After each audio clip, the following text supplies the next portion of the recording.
Bonjour à tous, nous commençons la troisième Mishnah du premier Pérek de Rosh Hashanah. Al-Shisha Chodashim Hasheluchim Yotzim.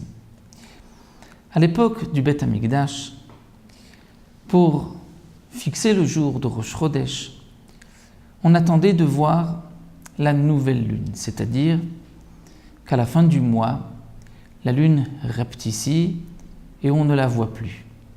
Lorsqu'elle réapparaît, c'est à partir de ce moment-là qu'on peut fixer Rosh Chodesh. Deux témoins qui ont vu la lune, une fois qu'elle réapparaît, pourront se rendre au Beth Amikdash, au Beth Din, au tribunal, et témoigner « Nous avons vu la nouvelle lune ». C'est donc aujourd'hui Rosh Chodesh. Une fois que le Beth Din, tribunal, va fixer ce jour-là comme étant Rosh Chodesh, il faut ensuite le faire savoir aux Bnei Israël, aux Juifs qui habitaient loin. Et donc on a envoyé des shluchim, c'est-à-dire des messagers qui allaient dire aux Juifs de l'exil, de la Gola, le Beth Din a proclamé Rosh Chodesh tel jour. En fonction de ce jour-là, on fixait donc les fêtes, puisque si on a fixé le premier du mois de Nissan tel jour, on sait que 15 jours plus tard, c'est Pessah. De même pour les autres mois et les autres fêtes.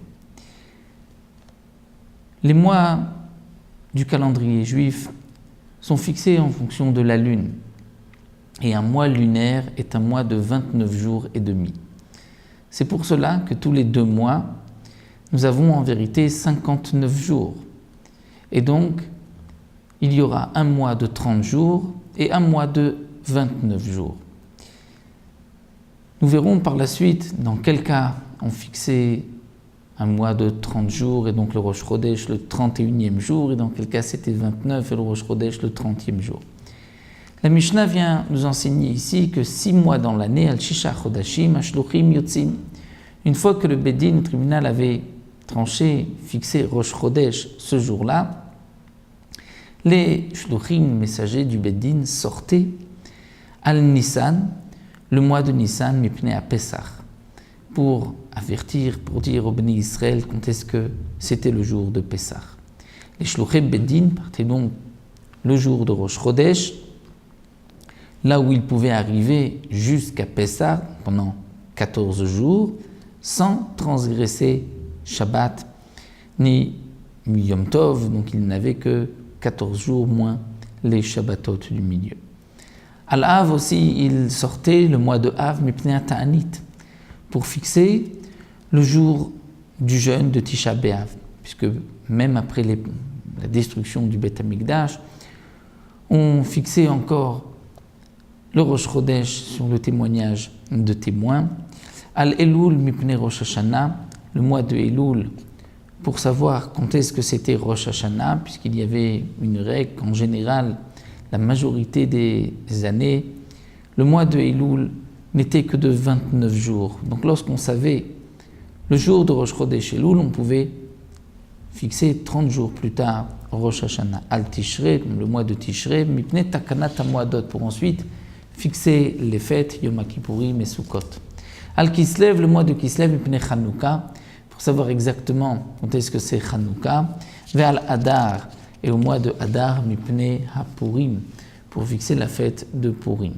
Donc, Shaya Beth Amikdash Kayam, lorsque le Beth Amikdash était encore là, il était encore existant, Yotzim Af Al-Iyar, Mipnei Pesach Katan.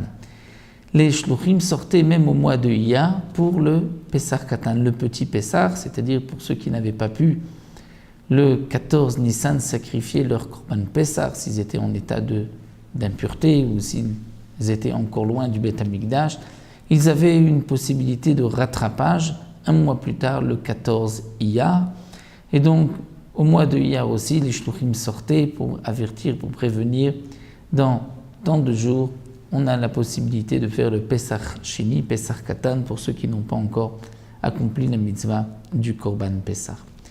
Donc ici, le Tana a commencé par l'enseignement des shluchim une fois que le Beth Din a déjà tranché, a déjà fixé Rosh Chodesh. Dans les Mishnayot qui suivront, nous verrons comment va-t-on fixer Rosh Chodesh?